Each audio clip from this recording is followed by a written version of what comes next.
And then I talked about the results. It was a success. It really was. My students loved that they saw another teacher other than old Miss Miller, because they see me every day, all day long. And they loved that they got to sit and watch lessons, and that they felt like they were a part, I guess, of, the second grade. Oh, this is a second grade teacher, and I'm in second grade. Because they usually have me from kindergarten to sixth grade. They usually say, Miss Miller, am I going to have you next year? I'm like, yes, you're going to have me next year. Because they stick with me.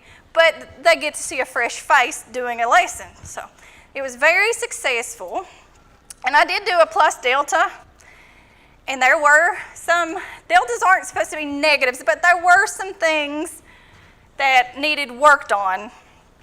Let's talk about the pluses first. The students got to work independently.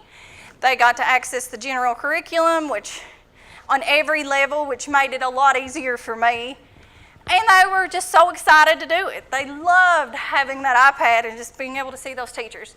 And then the deltas were, and I work with great teachers, don't get me wrong, but when it comes to being recorded, they weren't too excited. I went to a few and I'm like, can I please record your lessons? And they're like, no. And I was like, the only person that'll see it is this kid. They're like, no. But they were willing people too. They just couldn't get over the fact that it was going to be permanent and it was going to be, or maybe they didn't look good that day. But so that was kind of, it was a little bit of a problem. And I'm hoping next year that if we get to do this again, maybe if from the beginning of the school year they get used to me asking from the beginning, it might help rather than asking in the middle of the year or around testing time and stuff like that. It's never a good time. So, and another problem was class scheduling conflicts. I only had one Swivl cam, so I may need the reading lessons, but they're going on at the same time. So that was kind of an issue, but our principal did say that all of our teachers are going to get iPads in our school, so we will have iPads at least. So I don't know about a Swivl cam for every room, but I definitely know that we'll have iPads to be able to record lessons. And then another big issue in our school is we have smart boards, and the teachers like to turn the light off for the smart boards so the students can see it a little bit better.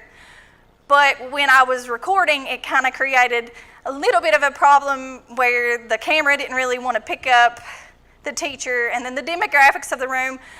During one lesson, a teacher walked all the way across the room and the camera didn't get her and stuff like that. So those are just little things you have to tweak and figure out on your own. But all in all, I think it was a success. The Swivl, I think a lot of resource rooms should consider using a Swivl cam and an iPad to record lessons, especially in content areas where you're not confident in teaching, like science. Like I said, I had no resources, and she greatly helped me, by doing that. So, any questions? Come on, 30 seconds. Anybody got a question? Okay, thank you.